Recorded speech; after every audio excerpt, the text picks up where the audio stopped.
అత్యాధునిక labs, international collaborations, advanced placements. మీ dream career ని రీచ్ అవ్వడానికి మీ best choice Godavari global university.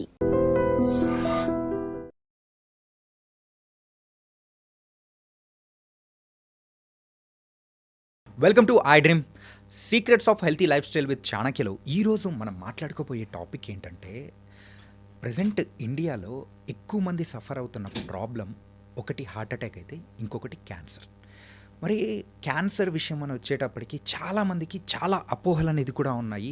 అరే, ఒక క్యాన్సర్ వచ్చిందంటే ఇదే లైఫ్ ఎండ్, ఇంకా లేదు, లైఫ్ లేదు అని చెప్పేసి చాలామంది చాలా విషయాలు అనుకుంటూ ఉన్నారు.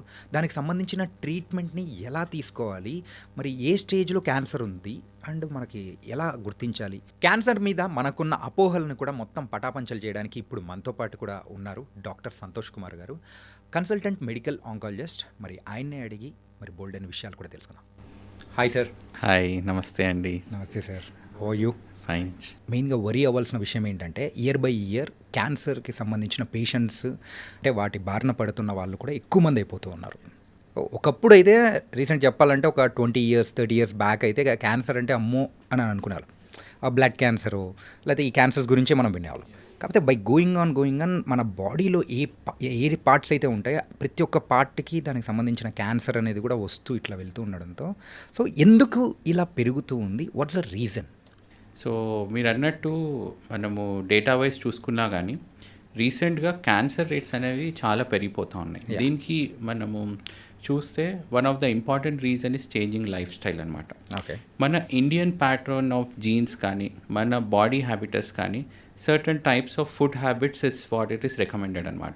ఓకే, మనం ఏమవుతుందంటే లాస్ట్ 10-15 years చూసుకుంటే గ్రాడ్యువల్గా westernisation of the food habits అవుతూ ఉన్నాయి. That is one thing.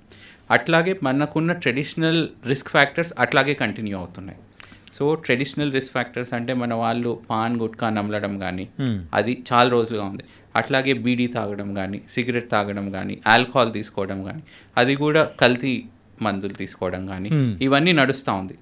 దీని మీద ద బ్యాక్గ్రౌండ్ మీద newer thing is westernise life style అనమాట. ఇన్ టర్మ్స్ ఆఫ్ పనికి అంటే ఎక్సర్సైజ్ అది చేయకపోవడం, ఇంట్లోనే చాలా రోజులు కూర్చోవడం, eating lot of junk food, especially మనకి రీబాయిల్డ్ ఆయిల్ ఉంటుంది కదా, అట్లాంటి ఫుడ్ కన్జ్యూమ్ చేయడం. సో ఈ రెండు రిస్క్ ఫ్యాక్టర్స్ యాడ్ అయ్యేసరికి క్యాన్సర్ రేట్స్ అనేది డిస్ప్రపోర్షనేట్గా పెరిగిపోయినాయి అనమాట. అంటే మనకి కన్వెన్షనల్గా ఇండియన్ జెనెటిక్స్ ప్రకారం or Indian lifestyle or Indian food habits ప్రకారం ఉండే రిస్క్ ఫ్యాక్టర్స్కి ఈ వెస్టర్న్ హ్యాబిట్స్ కూడా జోడైనాయి. సో అంటే పాన్ నములుతూ ఉంటారు, అట్లాగే బర్గర్ తింటూ ఉంటారు. సో దీనివల్ల ఏమైందంటే ఆ రెండు రిస్క్ ఫ్యాక్టర్స్ అయిపోయి ఎక్స్పోనెన్షియల్గా క్యాన్సర్ రేట్స్ అనేది పెరిగిపోయినాయి అన్నమాట. ప్రైమరీగా సో క్యాన్సర్కి కారణం ఏదైనా ఉంది అంటే అది కంప్లీట్గా ఒక జంక్ ఫుడ్ అనే చెప్పుకోవచ్చా?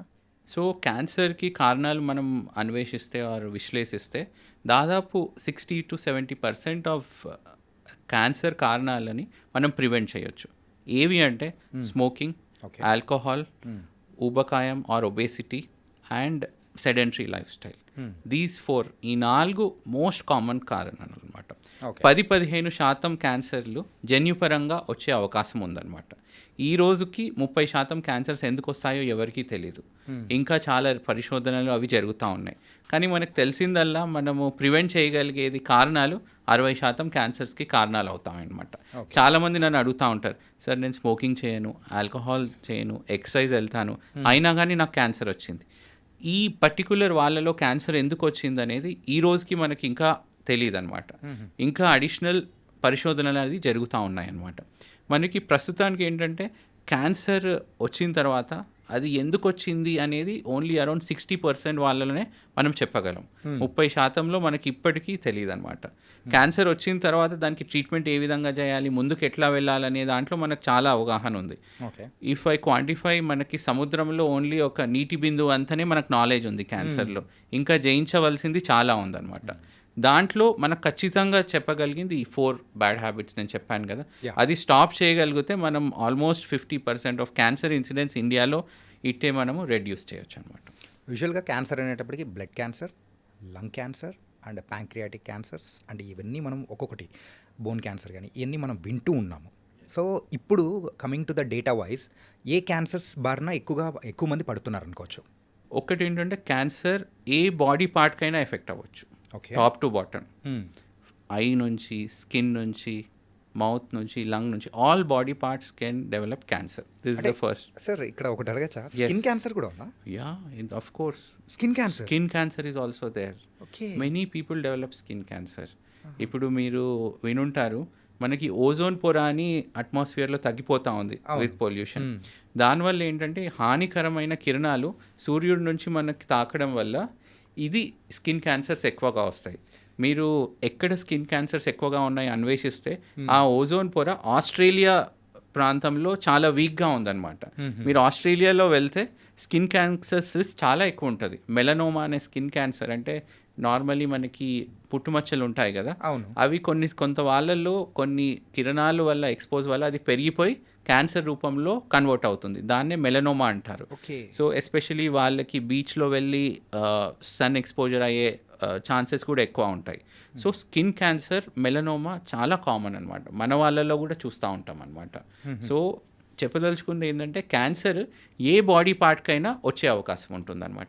మనం అన్ని క్యాన్సర్లు పరిగణలోకి తీసుకుంటే మోస్ట్ కామన్ క్యాన్సర్ ఇండియాలో మనం లేడీస్లో చూస్తే, అట్లాగే పురుషుల్లో చూస్తే, లేడీస్లో breast cancer most common cancer, అంటే రొమ్ము క్యాన్సర్ అన్ని క్యాన్సర్లలో చాలా ఫ్రీక్వెంట్గా చూస్తుంటాం.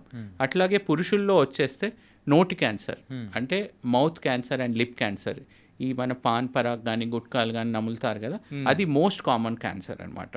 సో లేడీస్లో చూస్తే ఇది అండ్ పురుషుల్లో చూస్తే ఇది. దాని తర్వాత మనకి లంగ్ క్యాన్సర్ కానీ పేగు క్యాన్సర్ కానీ ఇవన్నీ వస్తూ ఉంటాయి. అట్లాగే లేడీస్లో మనం చూస్తే రొమ్ము క్యాన్సర్ తర్వాత గర్భాశయ ముఖద్వార క్యాన్సర్, దాన్నే సర్వైకల్ క్యాన్సర్ అని అంటాం అనమాట. గుర్తించుకోగలిసిన విషయం ఏంటంటే రొమ్ము క్యాన్సర్ అండ్ ఈ సర్వైకల్ క్యాన్సర్ రెండింటిని మనము అట్ ద అర్లియర్ స్టేజ్లోనే గుర్తించే ప్రక్రియలు మన దగ్గర ఉన్నాయి. అయినా కానీ మన దాంట్లో చాలామంది అడ్వాన్స్ స్టేజ్లో వస్తారు. సపోజ్ మ్యామోగ్రామ్ అని ఒక టెస్ట్ ఉందండి.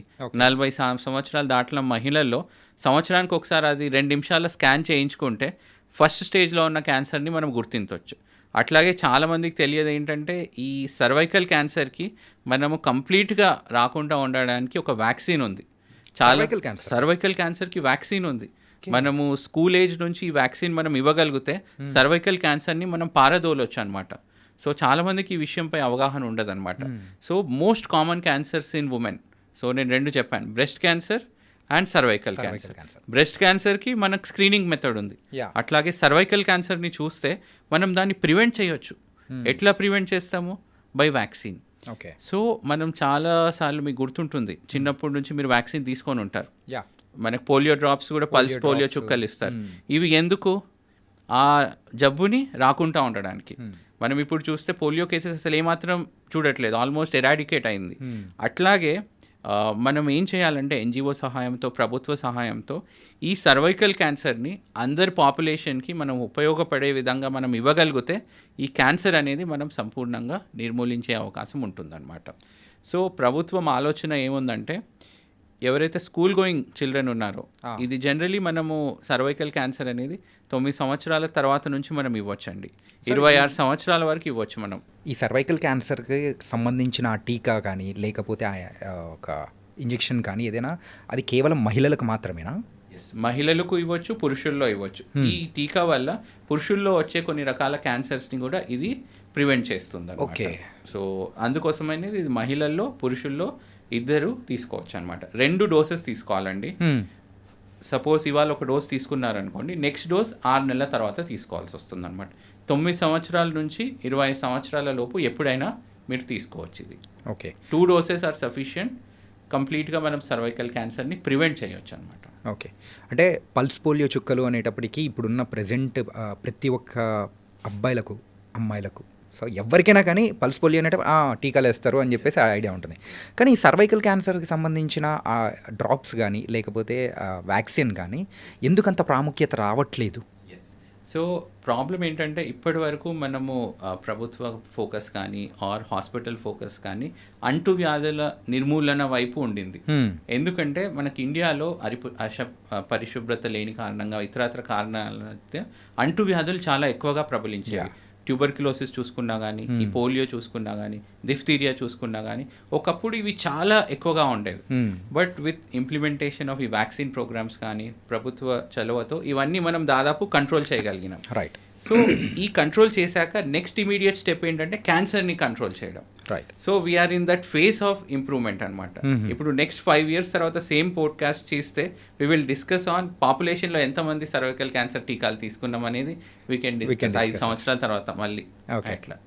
అంటే ఒకవేళ ఇప్పుడు యాజ్ ఆఫ్ నౌ ఎవరికైనా కానీ ఒక 9 years, ఒక 10 years కిడ్స్ ఉన్న వాళ్ళకు, సో వాళ్ళలో ఈ సర్వైకల్ క్యాన్సర్ కాకపోతే వేరే క్యాన్సర్స్ రాకుండా ఉండడం కోసం మరి వాళ్ళ పేరెంట్స్ సో సపరేట్గా ఆ వ్యాక్సిన్స్ని తీసుకునే అవకాశాలు ఏమన్నా ఉంటాయా? ప్రస్తుత అందుబాటులో ఉన్న టెక్నాలజీలో పేరెంట్స్ క్యాన్సర్ సంబంధించిన వ్యాక్సిన్ తీసుకుంటే పిల్లలకు రాకపోవడం లాంటి టెక్నాలజీ లేదు. సో మనం పిల్లలకు ఇస్తే వాళ్ళ ఫ్యూచర్లో పెద్దగా అయిన తర్వాత వాళ్ళకి క్యాన్సర్ రాకుండా కాపాడవచ్చు. అది సర్వైకల్ క్యాన్సర్.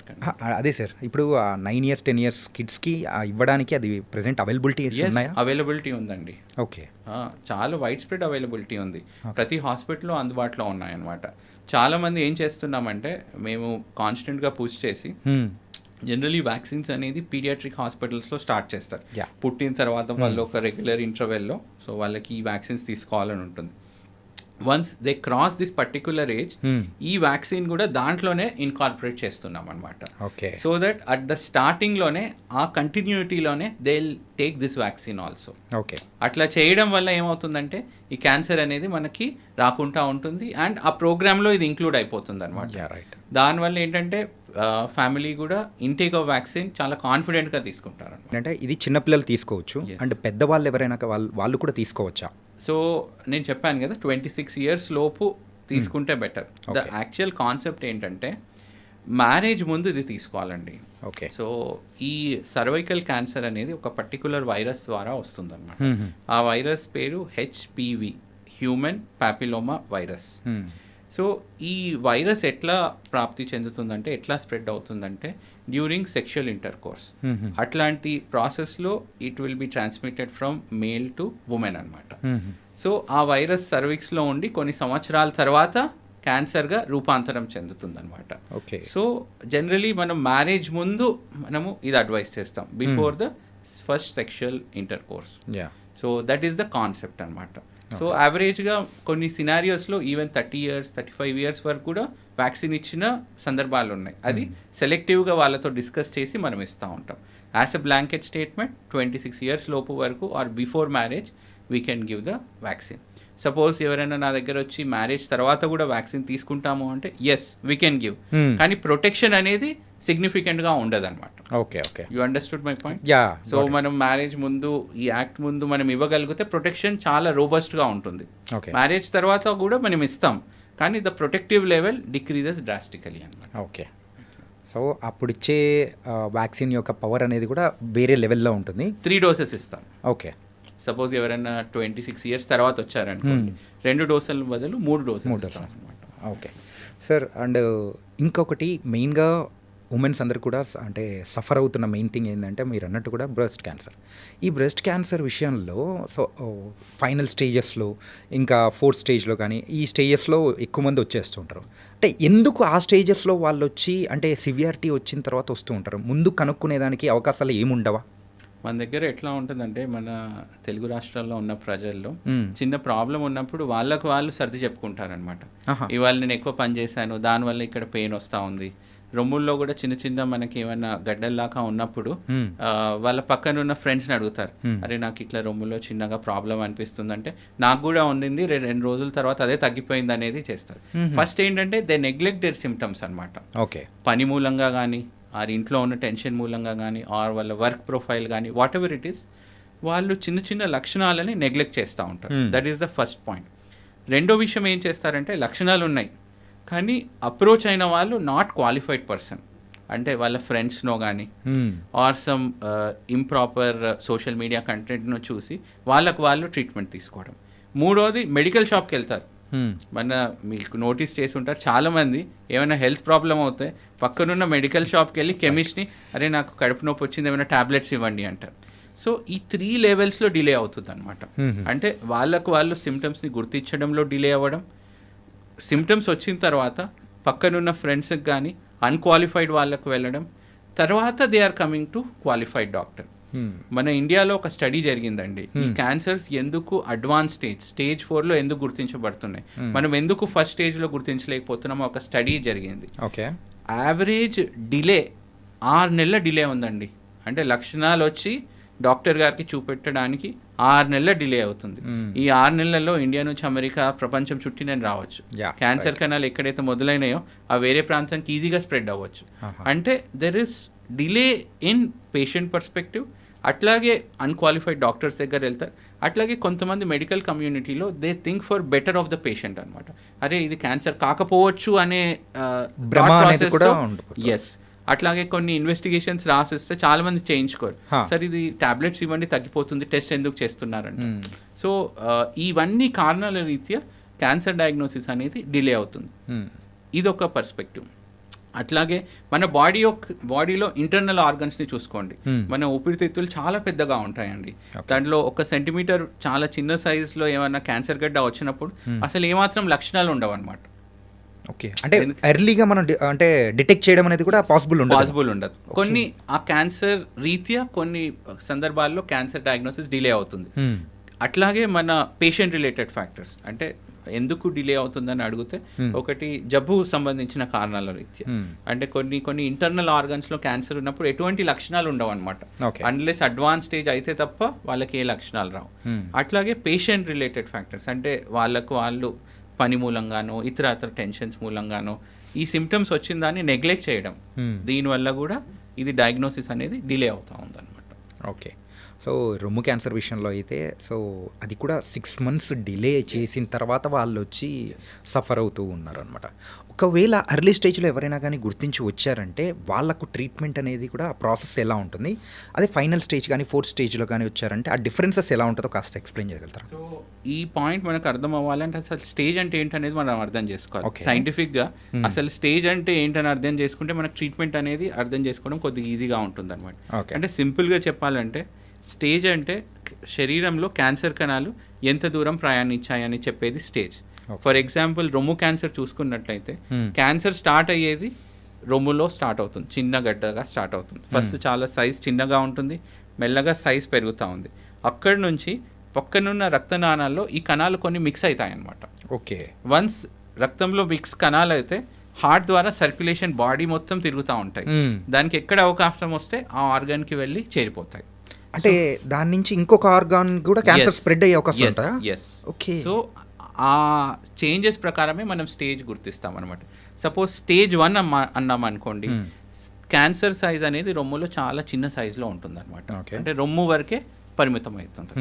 రెండో స్టేజ్ చూస్తే సైజ్ కొద్దిగా పెద్దగా అవుతుంది, అంటే 2 నుంచి 5 సెంటీమీటర్ల పైన సైజ్ ఉండడం.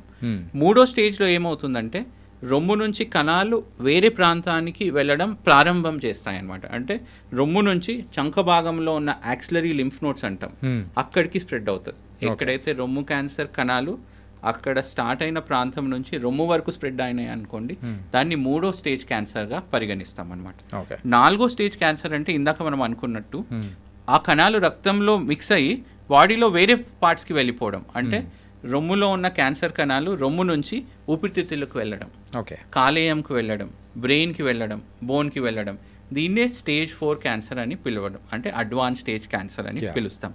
అంటే స్టేజ్ అంటే బాడీలో క్యాన్సర్ కణాలు ఏ ప్రాంతానికి స్ప్రెడ్ అయినాయని చెప్పేదే స్టేజ్ అన్నమాట. ఇది మనం ఎట్లా గుర్తిస్తామంటే ఒక టెస్ట్ ఉందండి, దాన్నే హోల్ బాడీ పెట్ స్కాన్ అంటాం. అంటే top to bottom okay single టెస్ట్లో ఈ క్యాన్సర్ కణాలు ఎంత దూరం వెళ్ళాయనేది మనం నిర్ధారిస్తాం. సో స్టేజ్ అర్థమైన తర్వాత దాని ట్రీట్మెంట్ చాలా సులువుగా ఉంటుందండి. సపోజ్ స్టేజ్ 1 అనుకోండి, మీనింగ్ ఏంటి, చాలా చిన్న పరిమాణంలో ఉంది అండ్ రొమ్ము వరకే ఉంది. సో నేను ఇక్కడ సర్జరీ చేసేస్తే once for all it is clear. ఇంకా ఎక్కడ నేను కీమో కానీ అది కానీ ఇవ్వవలసిన అవసరం లేదు.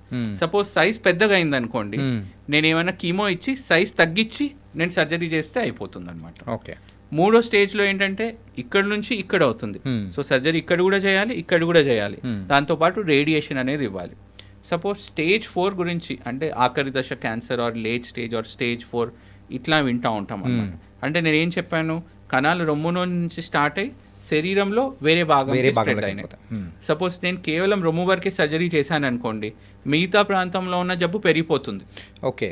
ఎందుకు? బ్లడ్లో ఆల్రెడీ మిక్స్ అయినాయి కాబట్టి. సో అందుకోసం స్టేజ్ 4 క్యాన్సర్లో మనం కీమోథెరపీతో మొదలు పెడతాం అనమాట. కీమోథెరపీ ఇంజెక్షన్స్ నార్మల్లీ మనం నరంలో ఇస్తామన్నమాట. నార్మల్లీ ఎవరికైనా ఫీవర్ కానీ ఏమన్నా ఉన్న గ్లూకోజ్ ఎక్కించిన ప్రాంతంలో నరంలో ఎట్లయితే క్యాన్యులా పెట్టిస్తామో అట్లాగే బ్లడ్లో మనం ఇస్తున్నాం. ఈ కణాలు ఎక్కడున్నాయి? బ్లడ్లో మిక్స్ అయ్యి వెళ్ళాయి. సో మనం బ్లడ్లో ఇచ్చేస్తే ఆ కణాలు ఎట్లయితే స్ప్రెడ్ అయ్యాయో మన కీమో ఇంజెక్షన్ కూడా బ్లడ్లో స్ప్రెడ్ అయ్యి కణాలు ఎక్కడెక్కడ స్ప్రెడ్ అయ్యాయో అన్ని చోట్ల పనిచేస్తుంది అన్నమాట. సో స్టేజ్ 1 క్యాన్సర్లో చిన్న సర్జరీతో అయిపోతుంది. స్టేజ్ 4లో సర్జరీ చేస్తే ఉపయోగం ఉండదు. ఎందుకు? నేను ఇక్కడ సర్జరీ చేసినా కానీ బాడీలో వేరే చోట అది స్ప్రెడ్ అయిపోయింది కాబట్టి. సో క్యాన్సర్ డయాగ్నోస్ అయిన తర్వాత, నిర్ధారణ అయిన తర్వాత స్టేజ్ గుర్తించడం అత్యంత ఇంపార్టెంట్. ఓకే. ఎందుకంటే స్టేజ్ 1లో క్యాన్సర్ లోడ్ చాలా తక్కువ ఉంది. స్టేజ్ 1లో నేను సర్జరీ చేశాను అనుకోండి 95% క్యూర్ రేట్ అవుతుంది. ఓకే. అట్లాగే స్టేజ్ 4 చూసుకున్నట్టయితే కణాలు బాగా స్ప్రెడ్ అయి ఉన్నాయి కాబట్టి నేను ఎంత ప్రయత్నం చేసినా కంప్లీట్ క్యూర్ అవ్వదు. రైట్. ఎందుకంటే వేరే పార్ట్లు స్ప్రెడ్ అవుతే నేను ఏం చేయలేను. అట్లాంటి పరిస్థితులు ఏం చేస్తామంటే జబ్బుని కంట్రోల్ చేసి జీవితాన్ని పొడిగిస్తామన్నమాట. అంటే ఒకప్పుడు స్టేజ్ 4 క్యాన్సర్ వచ్చిందంటే సర్వైవల్ 4 to 5 months ఉండేది. కానీ ఇప్పుడు స్టేజ్ 4 క్యాన్సర్లో కూడా 5 to 10 years ఉన్న వాళ్ళు ఉన్నారనమాట. 5 to 10 years even with stage 4 cancer. Okay. So it's not that stage 4 cancer వచ్చిందంటే ఇట్స్ లైఫ్ అండ్ అట్లా ఏమీ లేదు. ఇప్పుడున్న అడ్వాన్సెస్లో ఈవెన్ స్టేజ్ 4 క్యాన్సర్స్ ఒక సర్వైవల్ వాళ్ళు normal they can carry out their normal activities అనమాట. అట్లాంటి మెడికేషన్స్ మనకి అందుబాటులో వచ్చాయన్నమాట even for stage 4 cancer. So అందుకోసమే నేను చెప్తున్నాను ఏంటంటే అర్లీ స్టేజ్లో క్యాన్సర్కి కనుక కనుగొన్నట్టయితే 95% మనం క్యూర్ చేసేయచ్చు.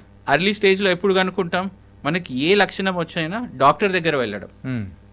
ఎనీ డాక్టర్ అంటే క్వాలిఫైడ్ డాక్టర్ దగ్గర వెళ్తే వాళ్ళు దాన్ని సున్నితంగా పరీక్షించి అసలు నార్మల్గా నా క్యాన్సర్ కనిత ఏంటి అనేది వాళ్ళు తెలుసుకుంటారనమాట. ఓకే. అట్లాగే రొమ్ము క్యాన్సర్ విషయానికి వస్తే there is a thing known as breast self examination. అంటే ప్రతి నెలకి ఒకసారి మహిళ తన రొమ్ముని అద్దం ముందు నిల్చొని పరీక్షించుకోవాలన్నమాట. ఓకే. ఏమన్నా తేడా వస్తే ఇమీడియట్ డాక్టర్ దగ్గర వెళ్ళాలి. That is first intervention. Second ఏంటంటే మ్యామోగ్రామ్ అనే ఒక టెస్ట్ ఉంటుందండి. 40 సంవత్సరాల వాళ్ళు ప్రతి సంవత్సరంకి ఒకసారి చేయించుకుంటారు. ఇది చేయించుకున్నట్లయితే మనం ఫస్ట్ స్టేజ్లోనే దీన్ని గుర్తించే అవకాశం ఉంటుంది అనమాట. ఓకే. అంటే ఈ స్టేజెస్ విషయం అనేది కూడా మీరు ఎక్స్ప్లెయిన్ చేశారు కదా సార్. ఎస్. సేమ్ అంటే మన బాడీలో వేరే పార్ట్స్ కూడా వచ్చినప్పుడు ఈ స్టేజెస్ విషయంలో కూడా సేమ్ అలాగే ఉంటుందా? సో నేను ఏదైతే ఎగ్జాంపుల్ రొమ్ము క్యాన్సర్ విషయంలో మీకు ఎక్స్ప్లెయిన్ చేశాను కదా, మిగతా క్యాన్సర్లో కూడా అట్లాగే ఉంటుంది. స్టేజ్ 1, 2, 3, 4 అనమాట. స్టేజ్ 1 అంటే సైజ్ చిన్నగా ఉండడం, స్టేజ్ 2 సైజ్ కొద్దిగా పెరిగిపోవడం, స్టేజ్ 3 అంటే దాని చుట్టుపక్కల ఉన్న ఆర్గన్స్కి స్ప్రెడ్ అవ్వడం, స్టేజ్ 4 అంటే వేరే ఆర్గన్స్కి. సపోజ్ లంగ్ క్యాన్సర్ ఒక స్టేజ్ 4 అంటే లంగ్లో నుంచి క్యాన్సర్ కణాలు మొదలై బ్రెయిన్కి వెళ్తే అది స్టేజ్ 4 క్యాన్సర్ అయిపోతుంది. అంటే ఈ కాన్సెప్ట్ అన్ని క్యాన్సర్లోకి ఇది సూట్ అవుతుంది అనమాట. సో స్టేజ్ అంటే ప్రతి క్యాన్సర్లో మనం స్టేజ్ ఉపయోగిస్తాం. కొంతమంది నాకు పేగు క్యాన్సర్తో స్టేజ్ 4 అంటారు, కొంతమంది లంగ్ క్యాన్సర్లో స్టేజ్ 4 అంటారు. సో స్టేజ్ 4 అంటే నాకు అర్థమవుతుంది ఏంటంటే ఎక్కడి నుంచి అయితే స్టార్ట్ అయిందో ఆ ప్రాంతాన్ని వదిలేసి క్యాన్సర్ కణాలు వేరే ప్రాంతానికి స్ప్రెడ్ అయ్యాయి అనమాట. That is called stage. ఆ తర్వాత మెయిన్గా మనం కన్సర్న్ అవ్వాల్సిన క్యాన్సర్ ఏదైనా ఉందంటే అది లంగ్ క్యాన్సర్. సో ఈ లంగ్ క్యాన్సర్ యూజువల్గా స్మోకింగ్ అండ్ డ్రింకింగ్ హ్యాబిట్స్, మెయిన్గా స్మోకింగ్ హ్యాబిట్ ఉన్న వాళ్ళకి లంగ్ క్యాన్సర్ అనేది వస్తుంటుందని మనం చాలా సంవత్సరాల నుంచి, అది కూడా సిగరెట్ ప్యాకెట్ వల్ల అందరికీ తెలిసిపోయింది. సో అలా కొంతమంది స్మోకింగ్ చేయని వాళ్ళకి కూడా ఈ లంగ్ క్యాన్సర్ అనేది కూడా ఎఫెక్ట్ అవుతుంది. అది ఎలా సార్? సో చాలా మంచి ప్రశ్న. ఈ మధ్య మనం నోటీస్ చేస్తున్నాం ఏంటంటే లంగ్ క్యాన్సర్ ఎస్పెషల్లీ లేడీస్లో ఎవరైతే స్మోక్ చేయరో వాళ్ళల్లో కూడా ఇంక్రీజింగ్ ఇన్సిడెన్స్ చూస్తూ ఉన్నాం అన్నమాట.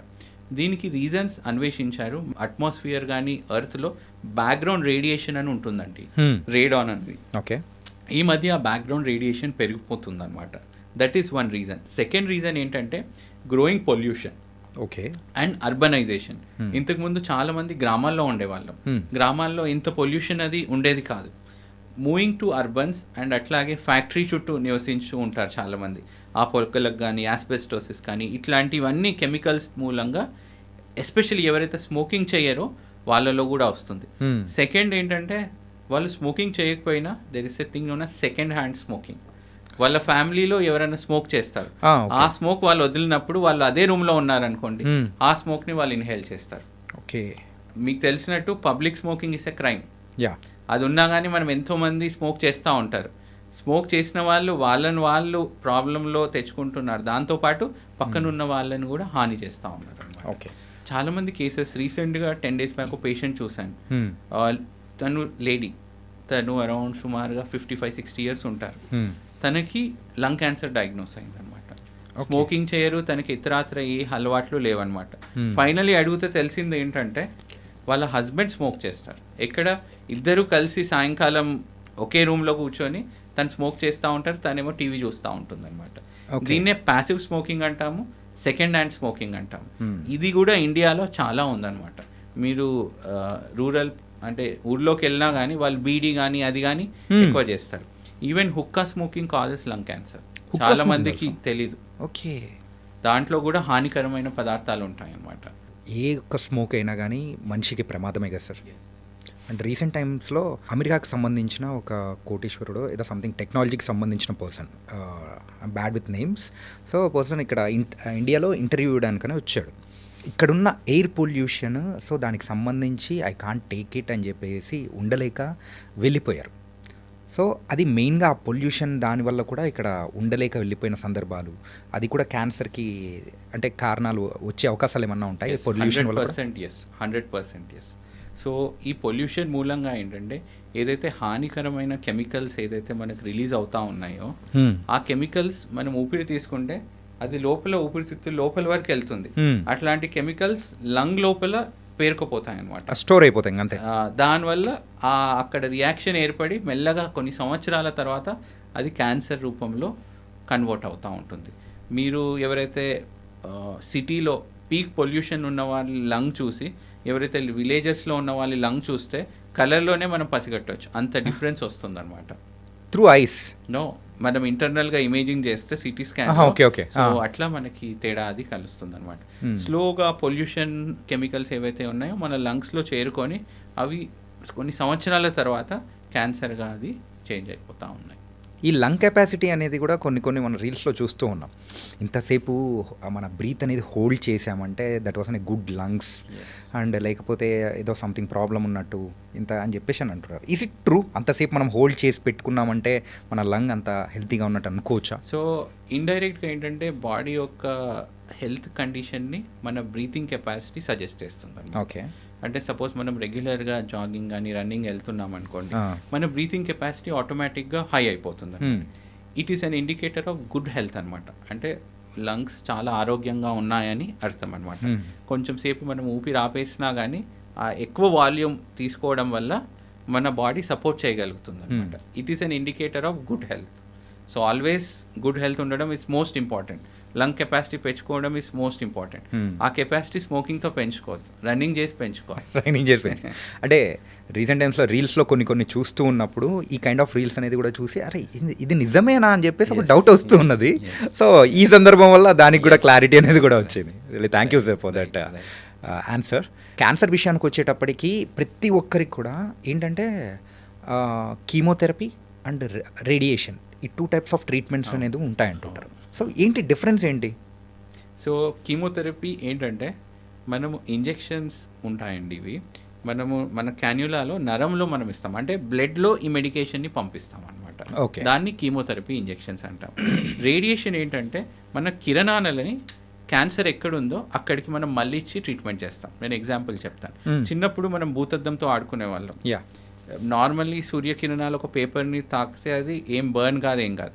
అట్లాగే మనం ఆ భూతద్దం పెట్టామనుకోండి, ఆ రేస్ అన్ని ఫోకస్డ్గా ఒక పాయింట్కి వెళ్ళి అక్కడ హీట్ పెరిగి బర్న్ అయ్యే అవకాశం ఉంది. రేడియేషన్ కూడా సేమ్ అండి. అంటే ఎట్లా ఉంటుందంటే నార్మల్లీ చాలామంది సిటీ స్కాన్ కానీ ఎక్స్రే కానీ అవి చేసి ఉంటారు. సో ఏదైతే కిరణాలు మన బాడీలో ఎంటైర్ బాడీకి అవి తాకుతాయో, రేడియేషన్లో ఏంటంటే మన క్యాన్సర్ ఎక్కడైతే ఉందో అక్కడికి ఫోకస్ చేస్తాం అన్నమాట. అంత ఎనర్జీ ఒకే పాయింట్కి మనకు పంపిస్తాం అనమాట. ఆ పంపించడం వల్ల ఆ వేడి వల్ల అక్కడ ఉన్న క్యాన్సర్ కణాలు అనేవి సంపూర్ణంగా డిస్ట్రాయ్ అయిపోతాయి అన్నమాట. ఇది రేడియేషన్. ఓకే, రేడియేషన్ కిరణాలతో ట్రీట్మెంట్ని రేడియేషన్ అంటాం. ఓకే, ఇంజెక్షన్స్తో ట్రీట్మెంట్ని కీమోథెరపీ అంటాం అనమాట. క్యాన్సర్ ట్రీట్మెంట్ చేయించుకునేటప్పుడు అరే నేను షాక్ ట్రీట్మెంట్ చేయించుకొని వచ్చాను రా అని చెప్పేసి అంటూ ఉంటారు. ఈ యొక్క పర్సెప్షన్ అనేది కూడా వేరే వాళ్ళు ఎవరికైనా క్యాన్సర్ వచ్చినప్పుడు ట్రీట్మెంట్ తీసుకోవడానికి కూడా భయపడి అరే షాక్ ఇస్తారంట వద్దు అని చెప్పేసి, అంటే కొంచెం రూరల్ ఏరియాలో ఉన్న వాళ్ళు మెయిన్గా పెద్దవాళ్ళు భయపడి ఆ ట్రీట్మెంట్ అనేది కూడా తీసుకోకుండా ఆగిపోయిన సందర్భాలు అనేది కూడా కొన్ని కేసెస్లో చూసాం. చాలా మందిలో ఏంటంటే క్యాన్సర్ వచ్చింది సరే, ఈ ట్రీట్మెంట్ వల్ల భయపడి పారిపోతూ ఉంటారు. అసలు కీమో అంటే ఏంటి, రేడియేషన్ అంటే ఏంటి అనేది వాళ్ళకి తెలియదు. తెలియకుండానే అదేదో ఉన్నట్టు భయపడుతూ ట్రీట్మెంట్కి రారు. ఇది చాలా మందిలో ఈ అపోహ కానీ ఈ భయాలు కానీ ఉన్నాయండి. ఈ పాడ్కాస్ట్ ద్వారా ఈ భయాలను మనము దూరం చేయాలన్నమాట. ఈ ఆవశ్యకత రెస్పాన్సిబిలిటీ మనకు ఉంది అనమాట. ఎందుకు అంటే కీమో అదేంటంటే మనం చాలా ప్రోటోకాల్గా మనం ఇస్తూ ఉంటాం అనమాట. సో దానివల్ల సైడ్ ఎఫెక్ట్స్ అనేది చాలా మినిమల్గా ఉంటాయి. రేడియేషన్లో కరెంట్ షాక్ ఇవ్వడము, నొప్పి ఉండడం అట్లాంటిది ఏమీ ఉండదు. సో నార్మల్గా ఎన్నోసార్లు సిటీ స్కాన్ వెళ్ళి మనం బయటికి వస్తూ ఉంటాం. దాంట్లో టెక్నీషియన్ చెప్తారు, సార్ మీ టెస్ట్ అయిపోయింది మీరు బయటికి వెళ్ళండి అని. ఆ టెస్ట్ అయిందా లేదా అనేది కూడా మనకి ఏమీ తెలియదు. అట్లాగే రేడియేషన్ కూడా ఆ కిరణాలు మన బాడీలో పాస్ అయినప్పుడు మనకి ఏమాత్రం నొప్పి కానీ ఏమీ ఉండదు. అది ఇంటర్నల్గా హీట్ జనరేట్ చేస్తూ ఉంటుంది అనమాట. మనకు ప్రస్తుతం ఉన్న అడ్వాన్స్ టెక్నాలజీలో ఎక్కడైతే మనం రేడియేషన్ పాస్ చేయాలో కేవలం అక్కడి వరకే రేడియేషన్ కిరణాలు వెళ్తాయి. ఒకప్పుడు ఏంటంటే సపోజ్ నేను ఈ స్పాట్కి ఇవ్వాలనుకోండి, దాని చుట్టూతా కూడా రేడియేషన్ వెళ్ళేది. బట్ విత్ అవైలబుల్ ప్రిసిషన్ ఏదైతే స్పాట్కి ఇవ్వాలో ఎంటైర్ ఎనర్జీ నేను అక్కడికి ఫోకస్ చేసే అవకాశం ఉంది. మీరు మిసైల్స్ అది వినుంటారు. ఒకప్పుడు ఎట్లా ఉంటుంది, ఒక పర్టికులర్ స్పాట్ని డ్యామేజ్ చేయాలంటే ఒక పెద్ద బాంబ్ వేసేస్తే ఎవరైతే శత్రువు ఉన్నాడో తను ఎలిమినేట్ అయ్యేవాళ్ళు, కానీ దాని పక్కన క్యాజువాలిటీస్ చాలా ఉండేవి. దాని చుట్టుపక్కల ఉన్న కొలెటరల్ డ్యామేజ్ చాలా ఉండేది. ఒకప్పుడు రేడియేషన్ టెక్నాలజీ అట్లా ఉండేది. సో ఆ చుట్టూ ఏరియాకి ఇన్వాల్వ్ అయ్యేది. ఇప్పుడు ఏంటంటే ప్రిసిషన్తో మిసైల్తో మనం వేసినట్టు ఏదైతే పాయింట్కి మనం రేడియేషన్ ఇవ్వాలో ఆ పాయింట్కి మనం స్పెసిఫిక్గా ఇవ్వగలుగుతున్నాం అనమాట. దాంతో క్యాన్సర్ కణాలు ఎలిమినేట్ అవుతూ ఉంటాయి, బాడీ సిస్టమ్ ఎలిమినేట్ కాకుండా ఉంటుంది. ఓకే. రీసెంట్గా ఇంకో అడ్వాన్స్ వచ్చింది. మీరు న్యూస్ అది ఫాలో అవుతూ ఉంటే 2018 సంవత్సరంలో నోబెల్ ప్రైజెస్ అని ఇస్తూ ఉంటారు. అంటే అత్యంత విశిష్టమైన డిస్కవరీకి అది ఇస్తూ ఉంటారు. 2018 సంవత్సరంలో ఇమ్యూనోథెరపీ అనే ట్రీట్మెంట్కి ఈ నోబెల్ ప్రైజ్ అనేది వచ్చిందనమాట. నార్మలీ మనకి ఏంటంటే చాలా సందర్భాల్లో చిన్న చిన్న ఇన్ఫెక్షన్స్ వస్తూ ఉంటాయి, చాలా కామన్ కోల్డ్ కానీ అది వస్తాయి. అట్లాంటి వచ్చినప్పుడు మనం ఏ ట్రీట్మెంట్ వాడం, ఒక 4-5 రోజులు దానంతలో అదే రికవర్ అవుతాం. ఎందుకట్లా? How will we recover? Because of మనకున్న ఇమ్యూనిటీ. దాన్నే రోగనిరోధక శక్తి అంటాం, మనం సైంటిఫిక్లో ఇమ్యూనిటీ అంటాం. అంటే మన ఇమ్యూనిటీ ఏం చేస్తుందంటే లోపల బాడీ లోపల ఏమైనా క్రిములు వచ్చాయనుకోండి, వాటిని ఐడెంటిఫై చేసేసి దాన్ని చంపేస్తుంది అనమాట. అట్లాగే క్యాన్సర్ కణాలు ఏంటంటే చాలా సైలెంట్గా పెరిగిపోతూ ఉంటాయి అన్నమాట. మన ఇమ్యూన్ సిస్టమ్కి దొరకకుండా జాగ్రత్తగా వెళ్ళిపోతూ ఉంటాయి. ఇప్పుడు దొంగలు వస్తారండి, పోలీసులు ఉన్నా కానీ వాళ్ళ నుంచి తప్పించుకుంటూ ఏదో విధంగా వెళ్ళి చేస్తూ ఉంటారు.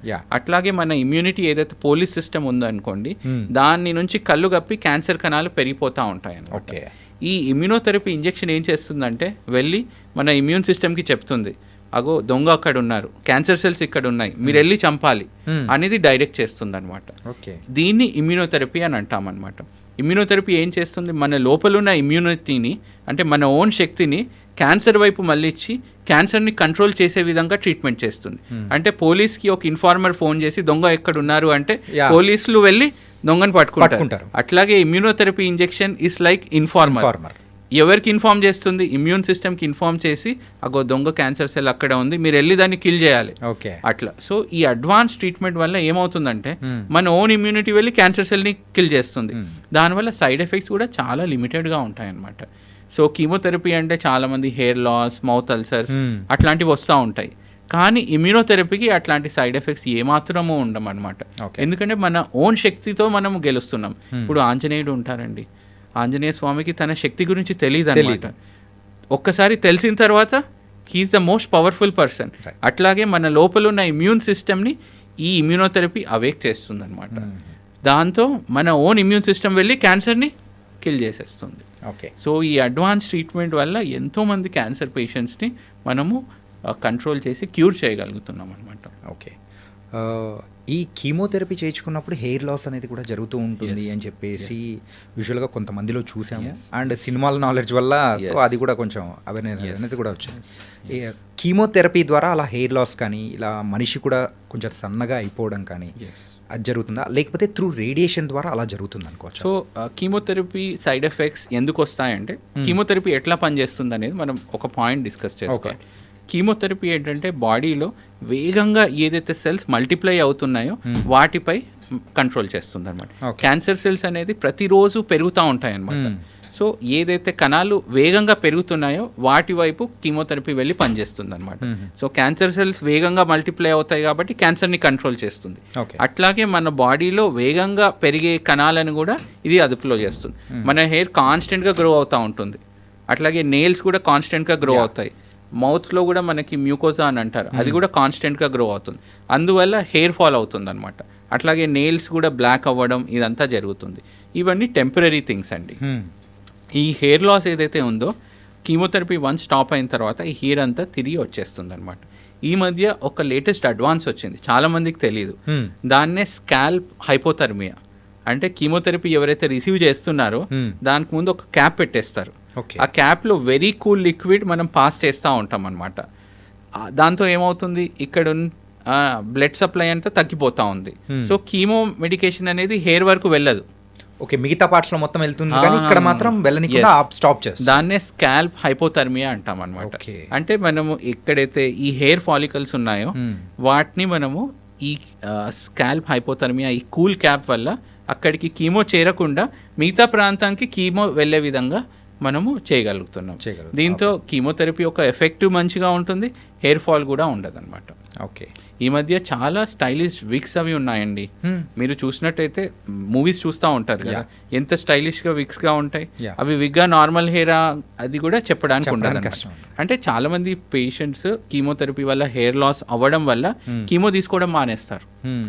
క్యూరబుల్ క్యాన్సర్ కంప్లీట్గా కీమోథెరపీ తీస్తే జబ్బు కంప్లీట్గా నిర్మూలించే క్యాన్సర్ స్థితిలో ఉండి ఈ హెయిర్ లాస్ మూలంగా భయపడి ట్రీట్మెంట్కి రాకుండా క్యాన్సర్ పెరిగే విధంగా చేసుకుంటారనమాట. వాళ్ళకి ఈ solution that is scalp hypothermia. రెండోది విక్స్ పెట్టుకోవచ్చు మనం.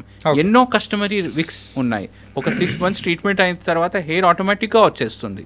సో రజనీకాంత్ ఎంత బాగుంటారు, very stylish things and all. So people should understand అంటే హెయిర్ ఫాల్ ఒక సైడ్ ఎఫెక్ట్ వల్ల ట్రీట్మెంట్ మానుకోవడం చేయకూడదు అనమాట. Okay, it's a temporary thing. So once chemotherapy stop అయిన తర్వాత మళ్ళీ హెయిర్ తిరిగి వచ్చేస్తుంది అనమాట. అంటే హార్ట్ అటాక్స్ తర్వాత మనం ఎక్కువగా కన్సర్న్ అవ్వాల్సిన ఏదైనా ఉందంటే అది క్యాన్సర్స్. సో రీసెంట్గా మన డేటా బట్టి కూడా మనం అదే చెప్పుకుంటూ ఉన్నాము. కాకపోతే ఈ హార్ట్ అటాక్స్ అనేది చిన్నపిల్లల్లో కూడా చూస్తున్నాము, ఈవెన్ క్యాన్సర్ కూడా చిన్నపిల్లల్లో కూడా చూస్తున్నాం. సో ఎందుకు చిన్నపిల్లల్లో కూడా వస్తూ ఉంటుంది ఈ క్యాన్సర్ అనేది? ఈవెన్ పుట్టిన వాళ్ళలో నుంచి ఎండ్ స్టేజ్ వరకు అన్ని వయసులో ఉంటుందన్నమాట. చిన్నపిల్లల్లో బ్లడ్ క్యాన్సర్ అనేది చాలా కామన్గా ఉంటుందన్నమాట. ఇది రకరకాలైన జన్యుపరమైన మార్పుల వల్ల ఇది వస్తూ ఉంటుందన్నమాట. ఓకే, ఒక్క ఇంపార్టెంట్ విషయం గుర్తుపెట్టుకోవాల్సింది ఏంటంటే చిన్నపిల్లల్లో క్యాన్సర్ క్యూర్ రేట్ చాలా ఎక్కువగా ఉంటుందన్నమాట. ఓకే, 90% క్యూర్ రేట్ ఉంటుంది. ఒక పర్టికులర్ క్యాన్సర్ బ్లడ్ క్యాన్సర్ ఉంటుందండి, అక్యూట్ లింఫోబ్లాస్టిక్ లుకీమియా. ఈ క్యాన్సర్ ట్రీట్మెంట్ పెద్దవాళ్ళలో the cure rate is only 30 to 40%. అదే చిన్నపిల్లల్లో 90% క్యూర్ అవుతుందన్నమాట. అంటే చిన్నవాళ్ళలో క్యాన్సర్ వచ్చినా కానీ సరైన పద్ధతిలో మనం గుర్తించి ట్రీట్మెంట్ చేయగలిగితే 90% కేసెస్లో క్యూర్ చేసే అవకాశం ఉంది. ఓకే, సరే ఇందులోనే ఏంటంటే క్యాన్సర్ వచ్చింది అని అంటే చాలామంది సెలబ్రిటీస్ కానీ ఎవరైనా పెద్ద కోటీశ్వర్లు వాళ్ళందరూ కూడా సో ఫారెన్కి వెళ్ళి ట్రీట్మెంట్ చేయించుకోవడం అనేది కూడా మనము వింటూ ఉన్నాము, అలా జరుగుతూ ఉంది. మన ఇండియాలో అంత టెక్నాలజీ లేదా, లేకపోతే సో ట్రీట్మెంట్స్ అనేది మనం కావాలంటే అక్కడికి వెళ్ళి చేయించుకోవాలా? సో ఒక 15-20 సంవత్సరాల క్రితం ఇట్లాంటి సందర్భం ఉండేది. అంటే అక్కడ అవైలబుల్ ఉన్న టెక్నాలజీ మన ఇండియాలో అవైలబుల్ లేదు. Okay, in terms of medication పరంగా, అట్లాగే అడ్వాన్స్డ్ మెషినరీ పరంగా. ఇందాక మనం రేడియేషన్, ప్రిసిషన్ రేడియేషన్ అట్లాంటి మెషిన్స్ మనకు అందుబాటులో లేకుండే. ఆ సందర్భంలో చాలామంది రాజకీయ నాయకులు కానీ సెలబ్రిటీస్ కానీ అమెరికాలో వెళ్ళి ట్రీట్మెంట్ తీసుకొని వచ్చేవాళ్ళు. కానీ ప్రస్తుతం మన హైదరాబాద్లో కానీ ఇండియాలో కానీ చూస్తే వరల్డ్లో ఏ ప్రాంతంలో ఉన్న టెక్నాలజీ కూడా మనకు అందుబాటులో ఉందన్నమాట. అట్లాంటప్పుడు ప్రస్తుత పరిస్థితుల్లో అబ్రాడ్ వెళ్ళి ట్రీట్మెంట్ తీసుకోవాల్సిన అవసరం లేదు. ఇంకో సెకండ్ ఇంపార్టెంట్ విషయం ఏంటంటే క్యాన్సర్ ట్రీట్మెంట్లో మనకు కావాల్సింది సోషల్ సపోర్ట్ అనమాట. ఇప్పుడు వేరే ట్రీట్మెంట్ ఏదైతే ఉందనుకోండి, ఇన్ఫెక్షన్ ట్రీట్మెంట్ ఒక వారం 10 రోజుల్లో అది ట్రీట్ అయిపోతుంది. సపోజ్ అల్సర్ కానీ, సపోజ్ హర్నియా సర్జరీ ఉందనుకోండి, సర్జరీ అయిపోయి 10-15 రోజుల్లో రికవరీ అవుతారు. క్యాన్సర్ ట్రీట్మెంట్ అనేది కొద్దిగా ప్రొలాంగ్డ్గా ఉంటుంది, ఒక 6 months 8 months ఉంటుంది.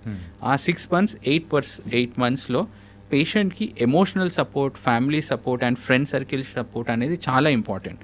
సపోజ్ ట్రీట్మెంట్ కోసం అబ్రాడ్ వెళ్తే ఈ సపోర్ట్ అంతా మిస్ అయిపోతుంది అనమాట. నెక్స్ట్ సపోజ్ అబ్రాడ్లో ఉన్న మందులు మనకి ఇంటి పక్కన ఉన్నప్పుడు నేను అబ్రాడ్కో వెళ్ళి ఈ ఫ్యామిలీ సపోర్ట్ అంతా కోల్పోయి డిప్రెస్ అయిపోతారండి చాలామంది. ఓకే, 1 monthలో తిరిగి వచ్చి మళ్ళీ హైదరాబాద్లోనే ట్రీట్మెంట్ తీసుకున్న వాళ్ళు ఎన్నో మంది ఉన్నారనమాట. వాళ్ళు చెప్తారు, సార్ హైదరాబాద్లో ఈ ట్రీట్మెంట్ ఉందని మాకు తెలియదు సార్, లేకపోతే మేము అసలు అమెరికా వెళ్ళే వాళ్ళమే కాదు. ఇట్లా ఎంతోమంది చెప్పిన వాళ్ళు ఉన్నారనమాట. ఒకప్పుడు ఈ పరిస్థితి ఉండేది, మీరు అన్నట్టు 100% కరెక్ట్ 15-20 సంవత్సరాల క్రితం. ప్రస్తుతం అట్లా లేదు. ఇప్పుడు ఇండియాలో కొన్ని రోజుల్లో టెస్లా కార్స్ రాబోతున్నాయి అన్నమాట. సో అట్లాగే with growing time and availability and globalisation మనకి ఏ ప్రాంతంలో ఉన్న మెడికేషన్స్ కూడా మనకి హైదరాబాద్లో అవైలబుల్లో ఉన్నాయి అన్నమాట. ఓకే సార్, మీరైతే ఎమోషనల్ సపోర్ట్ అనేది కూడా వెరీ ఇంపార్టెంట్ అని చెప్పేసి ఇందాక అన్నారు. యూజువల్గా ఎవరికైనా పర్సన్కి ఆ ఎమోషనల్ సపోర్ట్ అనేది లేకుండా ఒక డిప్రెషన్ స్టేట్లో అట్లా ఉన్నారంటే అప్పుడు క్యాన్సర్ కణాలు పెరిగే అవకాశాలు ఏమన్నా ఉన్నాయా?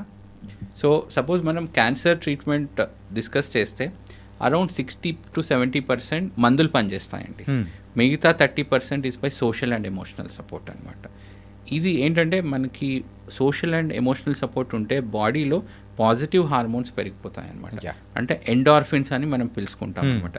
ఈ హార్మోన్స్ పెరిగిపోతే మెడికేషన్స్ చాలా బెటర్గా పర్ఫామ్ చేస్తాయి అనమాట. ఫాస్ట్గా, ఎఫిషియెంట్గా. ఓకే, సో సూపర్బ్గా పనిచేస్తాయి. సో ఇలా ఎన్నో స్టడీస్లో నిరూపితమైందనమాట. అంటే డిప్రెషన్ ఉంటే వాళ్ళలో క్యాన్సర్ ట్రీట్మెంట్ కూడా అంత బాగా పనిచేయదన్నమాట. ఆల్వేస్ మేము ఎప్పుడైతే క్యాన్సర్ ట్రీట్మెంట్ని ఎవరికైనా ట్రీట్మెంట్ చేస్తామో వాళ్ళని మా ఫ్యామిలీ లాగా అనుకొని ట్రీట్మెంట్ చేస్తాం. So first we give empathy, support and వాళ్ళ మనోధైర్యాన్ని పెంచుతాం అనమాట. అట్లాగే ఫ్యామిలీ వాళ్ళల్లో కూడా మనోధైర్యాన్ని పెంచుతాం అనమాట. ఫర్ ఎగ్జాంపుల్, ఒకప్పుడు క్యాన్సర్ అనేది చాలా కష్టం ఉండేది, ఇన్క్యూరబుల్ ఉండేది. సక్సెస్ఫుల్ క్యాన్సర్ తర్వాత, ట్రీట్మెంట్ తర్వాత వాళ్ళ normal career and life style రావచ్చు. మీకు యువరాజ్ సింగ్ క్రికెటర్ తెలుసు కదా, తనకి క్యాన్సర్ వచ్చింది. తర్వాత కొన్ని ఐ థింక్ 1 year ట్రీట్మెంట్ తీసుకున్నారు. తర్వాత ప్రొఫెషనల్ ఇంటర్నేషనల్ క్రికెట్కి వచ్చారు. He played for India. అంటే ఇంటర్నేషనల్ క్రికెట్లో తిరిగి వచ్చి పర్ఫామ్ చేయాలంటే ఆ లెవెల్ ఆఫ్ స్టామినా కానీ, ఫిజికల్ స్ట్రెంగ్త్ కానీ, అంటే హీ కుడ్ మేక్ ఇట్. అంటే నేను చెప్తున్నాను ఏంటంటే క్యాన్సర్ ట్రీట్మెంట్ తర్వాత కూడా సక్సెస్ఫుల్గా కెరియర్ రావచ్చు. ఇంకో ఎగ్జాంపుల్ చెప్తాం, మన సంజయ్ దత్ ఉన్నారు, తనకు కూడా లంగ్ క్యాన్సర్ వచ్చింది. ట్రీట్మెంట్ తీసుకున్న తర్వాత మళ్ళీ ఎన్నో మూవీస్, KGF మూవీ చేసిండు, ఎంతో వర్సటైల్ క్యారెక్టర్. అసలు క్యాన్సర్ నుంచి రికవర్ అయిందని ఏమి సంకేతం లేదు. So that is the importance of correct treatment అనమాట. ఎన్నో ట్రీట్మెంట్స్ వల్ల సక్సెస్ఫుల్ ట్రీట్మెంట్ కంప్లీషన్ తర్వాత they can continue the normal career, normal life style. అంత ఇంటర్నేషనల్ స్పోర్ట్స్లో వాళ్ళు వచ్చినప్పుడు then that is easily possible for us. It's only మనోధైర్యంతో మనం ముందుకు వెళ్ళాలన్నమాట. ఓకే, అండ్ అలాగే జన్యుపరంగా సో యూజువల్గా హార్ట్ అటాక్స్ విషయంలో మాట్లాడుకుంటే ఎక్కువగా పేరెంట్స్కి ఉందంటే సో పిల్లలకు కూడా వచ్చే అవకాశాలు అనేది కూడా కొంచెం ఛాన్సెస్ ఎక్కువ ఉన్నాయని కూడా విన్నాం. అలాగే క్యాన్సర్ విషయంలో కూడా అలా ఛాన్సెస్ ఏమైనా ఉన్నాయా? సపోజ్ రొమ్ము క్యాన్సర్ వరకే వస్తే 15-20% రొమ్ము క్యాన్సర్ కేసెస్ జన్యుపరమైన కారణాల వల్ల వచ్చే అవకాశం ఉందన్నమాట. ఓకే, దీనికి నేను ఒక ఉదాహరణ ఇస్తాను. ఆంజలీనా జోలీ తెలుసా మీకు? తెలుసు, ఫేమస్ హాలీవుడ్ యాక్ట్రెస్. తను యాక్టింగ్ పరంగా కానీ మనకంతా ఎంటర్టైన్ చేస్తున్నా కానీ తన లైఫ్లో చాలా ట్రాజడీస్ ఉంటాయి. వాళ్ళ మదర్ చాలా చిన్న వయసులో రొమ్ము క్యాన్సర్తో మరణించారు. అట్లాగే వాళ్ళ అమ్మమ్మ, వాళ్ళ ఆంటీ, వీళ్ళు కూడా ఓవరీ సంబంధించిన క్యాన్సర్ అండ్ రొమ్ము క్యాన్సర్తో చనిపోయారు అనమాట. సో తనకి ఒక డౌట్ వచ్చింది, ఎందుకు మా ఫ్యామిలీలో ఎన్ని క్యాన్సర్స్ వస్తూ ఉన్నాయి, ఎందుకు మా మదర్ కానీ, మా అమ్మమ్మ కానీ, మా ఆంటీ కానీ ఎందుకు చనిపోతున్నారు క్యాన్సర్ వల్ల అనేది ఒక బ్లడ్ టెస్ట్ చేయించుకున్నాను అనమాట. ఆ బ్లడ్ టెస్ట్లో ఒక పర్టికులర్ జెన్యు మ్యూటేషన్ వచ్చింది, దాన్నే BRCA1 అంటాం అనమాట. ఈ మ్యూటేషన్ ఎవరికైతే ఉంటుందో వాళ్ళల్లో రొమ్ము క్యాన్సర్ వచ్చే అవకాశం 90% ఉంటుందన్నమాట. అట్లాగే ఓవరీ క్యాన్సర్ వచ్చే అవకాశం 50% ఉంటుందన్నమాట. తను ఏం చేసిందంటే ఈ ఇన్ఫర్మేషన్ వచ్చిన తర్వాత ఈ 90% రిస్క్ అంటే చాలా హై రిస్క్ అనమాట. Yeah. అది రాకుండా ఉండడానికి తను ఏం చేశారంటే 2 రొమ్ముల సర్జరీ చేసుకొని ఇంప్లాంట్స్ అమర్చుకున్నారనమాట. సో అట్లాగే ఓవరీస్ కూడా 2 తీసేసుకున్నారనమాట. ఇది ఎప్పుడు చేసుకున్నారు?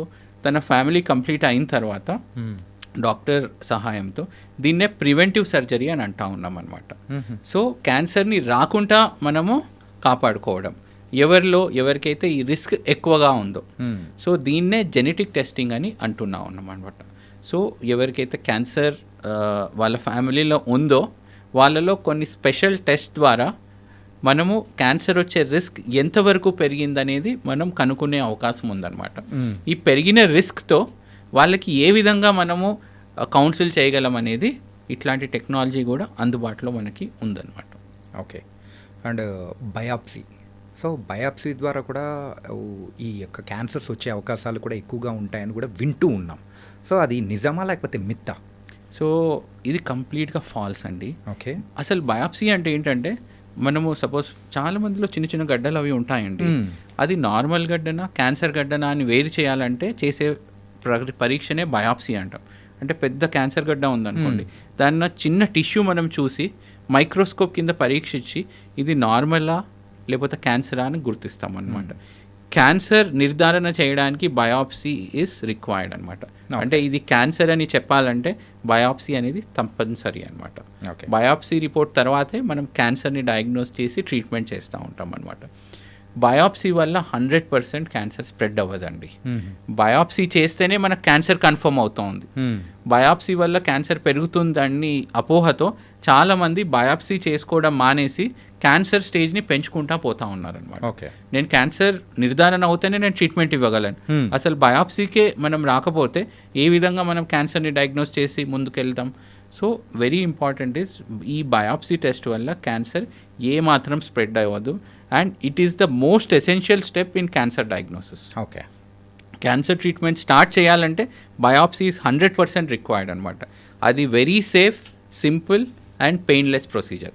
మెయిన్గా చాలామంది కూడా కొంచెం భయపడి ఒక స్టెప్ వెనక్కి వేస్తుంది కూడా బయాప్సీ మీద మెయిన్గా ఉన్న అపోహలు. Yes. So thank you sir. ఏంటంటే ఆ విషయం పరంగా కూడా ఆ క్యాన్సర్ యొక్క అంటే ట్రీట్మెంట్ చేయించుకోకుండా వ్యాధి బారిన పడి ప్రాణాలు కోల్పోయిన వాళ్ళు కూడా చాలామంది కూడా ఉన్నారు.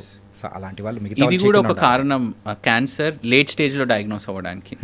బయాప్సీ చేసుకుంటే క్యాన్సర్ స్ప్రెడ్ అవుతుందనే అపోహతో అసలు బయాప్సీ చేసుకోకపోతే క్యాన్సర్ పెరిగిపోయే అవకాశం ఉంటుందన్నమాట. ఒకటి పర్సనల్గా నేను ఫేస్ చేసిన ఒక ఇష్యూ అనేది కూడా నేను చెప్తాను. ఇవి క్యాన్సర్ ఇష్యూ విషయంలో ఏంటంటే తెలిసిన వాళ్ళకి ఒకరికి క్యాన్సర్ ఉంది. సో క్యాన్సర్ ఉంటే ఆ ఇంట్లో వాళ్ళు ఏం చేశారంటే ఒక అంటరాని పర్సన్గా మనోడినైతే కంప్లీట్ ఐసోలేషన్ అనేది పెట్టేసి దగ్గరికి ఎవరిని వెళ్ళనికోకుండా సో ఈ కైండ్ ఆఫ్ అంటే వాతావరణం అనేది కూడా ఏర్పాటు చేశారనమాట. సో అలా చేయడం వల్ల అంటే అదేమన్నా స్ప్రెడ్ అవుతుందని అలా చేశారా లేకపోతే ఇలా చేయడం అనేది కరెక్టా కాదా? సో ఇది కూడా ఇంకో అపోహ మాత్రమే అండి. చాలామంది ఏమనుకుంటారంటే క్యాన్సర్ ఒక అంటువ్యాధి, ఒకరి నుంచి ఒకరికి స్ప్రెడ్ అవుతుందనే అపోహలో ఉంటారు అనమాట. ఈ పాడ్కాస్ట్ ద్వారా ఇంకో విషయం నేను చెప్పదలుచుకున్నాను ఏంటంటే 100% క్యాన్సర్ అంటువ్యాధి కాదు. ఒక పర్సన్ నుంచి ఇంకో పర్సన్కి స్ప్రెడ్ అవ్వదు. ఒకే ఇంట్లో ఉన్నా కానీ, ఒకే వాష్రూమ్ యూస్ చేసుకున్నా కానీ, ఒకే బెడ్పై పడుకున్నా కానీ, ఒకే గ్లాస్తో వాటర్ తీసుకున్నా కానీ, చిన్నపిల్లలతో ఆడుకున్నా కానీ క్యాన్సర్ అనేది ఆ పర్సన్ నుంచి వేరే వాళ్ళకి 100% వెళ్ళదు. ఓకే. సో వాళ్ళు సేఫ్గా ఉండొచ్చు. సో ఇట్లా ఐసోలేట్ చేయడం వల్ల వాళ్ళు ఎమోషనల్గా ఇంకా డౌన్ అయ్యి డిప్రెస్ అయిపోతూ ఉంటారు. మనం వాళ్ళని క్లోజ్గా we have to mingle with them and వాళ్ళ కాన్ఫిడెన్స్ అనేది మనం పెంచాలన్నమాట. ఇది 100% అంటువ్యాధి కాదు, ఎటువంటి భయపడవలసిన అవసరం లేదు. ఒకరి నుంచి ఒకరికి ఏమాత్రం స్ప్రెడ్ అవ్వదు, వాళ్ళని ఐసోలేట్ చేసి పెట్టవలసిన అవసరం లేనే లేదు. ఓకే. అండ్ మనం తీసుకునే ఫుడ్స్ ఎలాంటి ఫుడ్స్ వల్ల ఎక్కువగా అంటే మీరు స్టార్టింగ్లో చెప్పారు ఏంటంటే ఒక ఆయిల్ని మనము డబల్ రీఫైన్ కానీ అట్లా చేసినవి అంటే రెండోసారి మూడోసారి మళ్ళీ అంటే వండుతున్న వాటిని తీసుకోవడం వల్ల కూడా క్యాన్సర్ వచ్చే అవకాశాలు ఉంటాయంటున్నారు. సో విచ్ ఫుడ్స్ మనం తీసుకుంటే మనం హ్యాపీగా క్యాన్సర్ బారి నుంచి పడకుండా హ్యాపీగా ఉండొచ్చు అంటారు? సో మనకి ఫుడ్లో ఏంటంటే యాంటీ ఆక్సిడెంట్స్ అనేవి చాలా ఇంపార్టెంట్ వైటల్ రోల్ ప్లే చేస్తాయి అన్నమాట. ఈ యాంటీ ఆక్సిడెంట్స్ అనేది సింపుల్ కాన్సెప్ట్ ఏంటంటే ఫ్రెష్ ఫుడ్స్లో అవైలబుల్ ఉంటుందన్నమాట. ఓకే. మీరు ఎన్నిసార్లు దాన్ని నిల్వ చేసి ద మోర్ ద హీట్ ఈ యాంటీ ఆక్సిడెంట్స్ తగ్గిపోతాయి. ఈ యాంటీ ఆక్సిడెంట్స్ తగ్గిపోయి హార్మ్ఫుల్ కెమికల్స్ పెరిగిపోతాయి అన్నమాట.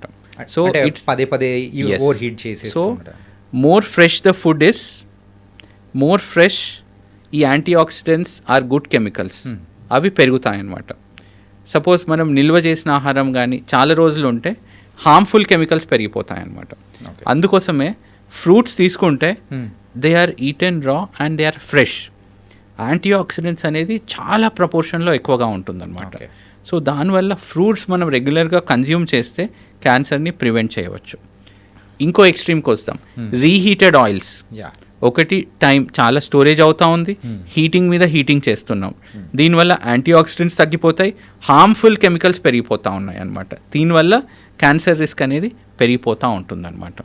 సో ఆయిల్స్ కానీ, ఎస్పెషల్లీ రీహీటెడ్ ఆయిల్స్ కానీ, చాలా ఫ్యాట్ అండ్ చీజ్ కంటెంట్ ఎక్కువ ఉన్న ఫుడ్స్ కానీ ఇట్లాంటివి వాటిలో క్యాన్సర్ హార్మ్ఫుల్ కెమికల్స్ ఉంటాయన్నమాట. అట్లాగే కొంతమంది ఎన్నో సంవత్సరాల క్రితం నిల్వ ఉన్న ఆహారంని తింటూ ఉంటారనమాట. సో నైట్ నిల్వ చేసి మార్నింగ్ తినడం, 2 రోజుల తర్వాత తినడం. అట్లాగే కొంతమంది ఎన్నో 5-10 సంవత్సరాల క్రితం పచ్చళ్ళు తింటూ ఉంటారనమాట. ఇవన్నిట్లో ఏంటంటే క్యాన్సర్ రిస్క్ అనేది పెరిగిపోతుంది. యాంటీ ఆక్సిడెంట్ శాతం తగ్గిపోయి హార్మ్ఫుల్ కెమికల్స్ పెరిగిపోతూ ఉంటాయి అన్నమాట.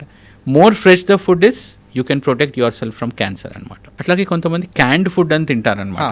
మీరు అబ్రాడ్ ఎప్పుడైనా ట్రావెల్ చేస్తే వాళ్ళు నాన్ వెజ్ కానీ అది కానీ సాల్ట్ వేసేసి క్యాండ్ ఫుడ్లో స్టోర్ చేసి పెడతాయి.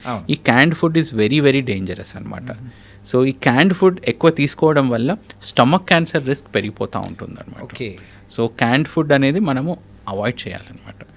Fresh food is extremely important. సింపుల్గా చెప్పాలంటే యాంటీ ఆక్సిడెంట్స్ ఎక్కువ ఉంటాయి, క్యాన్సర్ని మనం ప్రివెంట్ చేయవచ్చు. అంటే పచ్చళ్ళ గురించి మాట్లాడారు కదా, ఏంటంటే ఈ పచ్చళ్ళు యూజువల్గా ఎన్ని మంత్స్ వరకు మనము తీసుకుంటే కరెక్ట్ అంట? సో మనకి నార్మల్ మన తెలుగు రాష్ట్రాల్లో సంవత్సరంకి ఒకసారి పచ్చళ్ళు చేస్తాం. అవును సార్. సో ఆ సంవత్సరంలో ఆ పచ్చడిని కంప్లీట్ చేసేయాలి. Okay, that is the simple thing. సంవత్సరం మించి మనం పచ్చళ్ళు పెట్టుకోవద్దు. ఓకే, ఎందుకంటే మన తెలుగు రాష్ట్రాల్లో యూజువల్గా అందరూ ఎక్కువ మంది ఫుడీస్, అంటే కార్బోహైడ్రేట్స్ ఎక్కువ తీసుకుంటూ ఉంటారు. అండ్ ఇలాంటి సందర్భంలోనే మన మెయిన్గా తెలుగు వాళ్ళ గురించి వేపుళ్ళు ఎక్కువగా తింటే అంటే దాని ద్వారా కూడా క్యాన్సర్ వచ్చే అవకాశాలు కూడా ఉంటాయని కూడా వింటూ ఉన్నాం. మనము వేపుళ్ళు మనం ఆయిల్లో వేయించి తింటాం కదండి. అవును. సో ఆయిల్లో వేయిస్తే ఆ ఫుడ్ యొక్క గుడ్ కెమికల్స్ తగ్గిపోయి బ్యాడ్ కెమికల్స్ పెరిగిపోతాయి అన్నమాట. ఎక్కువ ఓవర్ హీట్ చేయడం వల్ల అనుకోవచ్చా? సో అది క్యాన్సర్ పరంగా మంచిది కాదు. అట్లాగే గుండె పరంగా అసలు ఏమాత్రం తీసుకోవద్దు వేపుళ్ళది. అది కూడా it increases the cardiac risk. Bad cholesterol కానీ అట్లాంటివన్నీ పెరిగిపోతూ ఉంటాయి అన్నమాట. ఓకే, సో యూజువల్గా యాంటీ ఆక్సిడెంట్స్ ఎక్కువగా ఏ ఫుడ్స్లో అయితే ఉంటాయో సో అవి ఎక్కువగా మీరు తీసుకోమని సజెస్ట్ చేస్తున్నారు. లైక్ ఫ్రూట్స్ కానీ అండ్ ఫ్రెష్ ఫుడ్ కానీ. Okay, it was nice sir. ఏంటంటే ఈ క్యాన్సర్ విషయం వచ్చేటప్పటికే అరే ఏ ఫుడ్ తీసుకోవాలి ఏ ఫుడ్ తీసుకోకూడదనే ఒక డైలమా అనేది ప్రతి ఒక్కరిలో ఉందన్నమాట. అయితే దీనికి కూడా చాలా చక్కటి సమాధానం అనేది కూడా చెప్పారు. And sir, every year cancer day అనేది కూడా సెలబ్రేట్ చేసుకుంటూ ఉంటాము. సో ఇలా క్యాన్సర్ వచ్చి బారిన పడిన వాళ్ళు, సో వాళ్ళు బయటపడాలి అని అంటే యూజువల్గా డాక్టర్గా మీరు ఇచ్చే సపోర్ట్ అనేది ఎంతవరకు ఉంటుంది సార్? సో ఫస్ట్ మా పేషెంట్ ఎవరైనా క్యాన్సర్ డయాగ్నోస్ అయితే చాలామంది ఫ్యామిలీ మెంబర్స్ నా దగ్గర వచ్చి ఏం చెప్తారంటే, సార్ పేషెంట్కి క్యాన్సర్ ఉందని చెప్పొద్దు సార్, మీరు మాకు చెప్పండి మేము చేస్తాం. దట్ ఈస్ ఫాల్స్ అనమాట. పేషెంట్ ఎవెన్షియల్లీ క్యాన్సర్ ఉందని తెలుసుకుంటాడనమాట. ఆ నిజాన్ని మీరు దాయలేరనమాట. పేషెంట్కి మనము మీకు ఒక ప్రాబ్లం ఉంది, ఆ ప్రాబ్లంకి 100% సొల్యూషన్ ఉంది, ఆ సొల్యూషన్ మనం తీసుకుంటే ఖచ్చితంగా ఈ క్యాన్సర్ని కంట్రోల్ చేయొచ్చు అని నిజాయితీగా తనకి నిజం చెప్పాలన్నమాట. ఓకే, మనము ఈ నిజాన్ని దాపెడుతూ ఉంటే ఈ క్యాన్సర్ అనేది ఇంక్రీజ్ అవుతూ ఉంటుందన్నమాట. So honesty is most important thing అనమాట. మనం హానెస్ట్గా ఉంటేనే patient believes us and we provide them empathy and support. Okay, so suppose ఏదైనా ప్రాబ్లం ఉందండి, దానికి సొల్యూషన్ లేదంటే మనం భయపడాలి. If there is a solution, నేను ఆ సొల్యూషన్ ఏంటని వెతుకుంటూ వెళ్ళి అది తీసుకుంటాను. క్యాన్సర్ కూడా అట్లాగే. మేము ఇంకో ఎగ్జాంపుల్ ఇస్తానండి. డయాబెటీస్ ఉంది, హైపర్ టెన్షన్ ఉంది. సో వీటిలో మందులు మనం స్టార్ట్ చేస్తే ఎంతకాలం వాడతారు? ఇంకా లైఫ్ లాంగ్ వాడుతూ ఉండాలి. క్యూర్ అవుతుందా డయాబెటీస్? లేదు సార్. హైపర్ టెన్షన్ క్యూర్ అవుతుందా? లేదు. Cancer curable. That is the difference. ఆ treatment అంటే తీసుకోవడం వల్ల క్యూర్ కానీ డయాబెటీస్, హైపర్ టెన్షన్కి మీరు భయపడరు, క్యూర్ ఛాన్సెస్ ఉన్న క్యాన్సర్కి మీరు భయపడతా ఉంటారు. దిస్ ఇస్ ద పారాడాక్స్ అనమాట. ఓకే, అంటే మనం ఏంటంటే ఫుల్ ఇన్ఫర్మేషన్ వచ్చిన తర్వాత మనం డెసిషన్ మేకింగ్ తీసుకోవాలన్నమాట. ఏమాత్రం నాలెడ్జ్ లేని చోట వెళ్ళడం, అట్లాంటి చోట నుంచి ఇన్ఫర్మేషన్ గ్యాదర్ చేయడం వల్ల అపోహలు పెరిగిపోయి డయాగ్నోసిస్లో డిలే అవుతుంది, అట్లాగే ట్రీట్మెంట్ తీసుకోవడం కూడా డిలే అవుతుంది. ఆ ట్రీట్మెంట్ వల్ల ఈ ప్రాబ్లం అవుతుందో, ఈ ప్రాబ్లం అవుతుంది అనే భయాల వల్ల ట్రీట్మెంట్ తీసుకోవడానికి ముందుకు రావట్లేదు అనమాట. ఒకటి బయాప్సీ భయం వల్ల డయాగ్నోసిస్ అవ్వట్లేదు, అట్లాగే కీమో రేడియేషన్ వల్ల సైడ్ ఎఫెక్ట్స్ ఉంటాయని ట్రీట్మెంట్ తీసుకోవట్లేదు. ఈ బ్యారియర్స్ని కానీ మనం బ్రేక్ చేయగలిగితే క్యాన్సర్ ట్రీట్మెంట్ ఎన్నో రెట్లు ఇంప్రూవ్ అయ్యి ఎన్నో కేసెస్లో క్యూర్ చేసే ఆస్కారం ఉంటుంది. ఇంకో విషయం ఏంటంటే ఏ చిన్న ప్రాబ్లం అయినా కానీ సెల్ఫ్ ట్రీట్మెంట్ తీసుకోవద్దు, అట్లాగే అన్క్వాలిఫైడ్ పర్సన్ దగ్గర వెళ్ళొద్దు. ఇంటి దగ్గర ఎన్నో క్వాలిఫైడ్ డాక్టర్స్ ఉంటారండి. You go and meet a qualified doctor. Okay, always important. మనకు సపోజ్ ఐఫోన్ కానీ ఏమైనా వచ్చిందనుకోండి, ఒకవేళ ఐఫోన్లో ఏదైనా ప్రాబ్లం ఉందనుకోండి, మనం డైరెక్ట్లీ ఒరిజినల్ సర్వీస్ సెంటర్కే వెళ్తాం, మనం ఎక్కడో లోకల్ సర్వీస్ సెంటర్కి వెళ్ళాం. అట్లాంటిది మన ఇమ్మెటీరియల్ థింగ్స్కే మనం ఇంత చూస్తున్నప్పుడు మన ఓన్ బాడీని ఎంత ప్రెషియస్గా కాపాడుకోవాలి. ఏదన్నా ప్రాబ్లం వస్తే you have to go to a qualified person. నువ్వు అన్క్వాలిఫైడ్ పర్సన్ దగ్గర వెళ్తే నీ ఐఫోన్ పాడైపోతుంది కదా, ఆ భయం ఉంటుంది. అట్లాగే ఎన్నో రెట్లు మన body is precious to us, దాన్ని మనం చాలా జాగ్రత్తగా కాపాడుకోవాలి. అంటే హై బీపీ వల్ల కూడా ఎక్కువగా క్యాన్సర్ వచ్చే అవకాశాలు ఏమైనా ఉంటాయా? అంటే హై బీపీ వల్ల క్యాన్సర్ రాదండి, ఒక పర్టిక్యులర్ క్యాన్సర్ ఉంది, దాన్ని ఫియోక్రోమోసైటోమా అంటాం అనమాట. ఓకే, ఈ క్యాన్సర్ వాళ్ళలో బీపీ చాలా ఎక్కువగా ఉంటుంది అనమాట. ఇది చాలా అరుదుగా మనం చూస్తుంటాము, అరౌండ్ 0.5% కేసెస్లో ఉంటుంది. అడ్రినల్ గ్లాండ్లో ఈ ఫియోక్రోమోసైటోమా ఉన్న వాళ్ళలో బీపీ ఎక్కువగా ఉంటుంది. అంటే బీపీ ఎక్కువగా ఉన్న వాళ్ళలో క్యాన్సర్ ఏమి రిస్క్ ఏం లేదండి. ఓకే ఓకే ఓకే, సో అది 0.5% మాత్రమే అవకాశాలు ఉంటాయి అన్నమాట. Okay, it was very nice sir. ఈరోజు పాడ్కాస్ట్ ద్వారా ఏంటంటే మెయిన్గా క్యాన్సర్ విషయంలో చాలా మందికి చాలా అపోహలు అనేది కూడా ఉన్నాయి. ఆ భయాల వల్ల ఆ ట్రీట్మెంట్ అనేది కూడా తీసుకోకుండా మరి అక్కడే ఆగిపోతున్న వాళ్ళు కూడా ఉన్నారు. వాళ్ళందరికీ ధైర్యం ఇచ్చేలా కూడా మీ మాటలు అనేది కూడా ఉన్నాయి. Really thank you for coming here. Really thank you so much Santosh garu. Chanakya and iDreams, it was a fantastic interview. ఈ ఇంటర్వ్యూ అండ్ పాడ్కాస్ట్ ద్వారా ఇట్లాంటి అపోహలను మనం దూరం చేయాలి. Yes sir. సో దట్ మన తెలుగు రాష్ట్రాల ప్రజలు క్యాన్సర్ ట్రీట్మెంట్ని ధైర్యంతో ముందుకు వచ్చి తీసుకోవాలి తప్ప భయంతో కాదు. Yes sir. సో ఈ పాడ్కాస్ట్లో ఇది హోప్ చేద్దాము. Yes sir. Thank you very much Chanakya. Thank you. మళ్ళీ 5 years ఆర్ ఇమీడియట్గా will do a repeat podcast. Sure, we will see the change, I'm confident. అంటే క్యాన్సర్ గురించి ఇంకా మనము బోల్డ్ అన్ని విషయాలు అనేది కూడా ప్రజలకు చెప్పాల్సిన అవసరం అనేది కూడా ఉంది. ఇంకో సెషన్లో ఇంకా మనం ఇంకా క్లారిటీగా మాట్లాడుకుందాం sir. Thank you so much sir. Thank you very much. And for more videos, Please subscribe to iDream. Please subscribe to iDream. Please subscribe iDream. And please subscribe to iDream. For more videos, subscribe to iDream. please like, share and subscribe to the channel. Congratulations, iDream. Subscribe to iDream. Subscribe to iDream. So subscribe to iDream Media. iDream ki iDream team అందరికి huge congratulations. Please subscribe iDream Media. Please subscribe to iDream. Subscribe iDream. Please subscribe to iDream. iDream అంటే నా కళల channel subscribe చేసుకున్న నోరు తిరుగుతలేదు, మీరైతే గంట గుర్తు కొట్టండి. For more such videos, please subscribe to iDream. Subscribe to iDream. Please subscribe to iDream. Please subscribe iDream Media. Please do subscribe to iDream. Please subscribe to iDream Media. For best entertainment and information, please subscribe iDream. And don't forget to subscribe to iDream.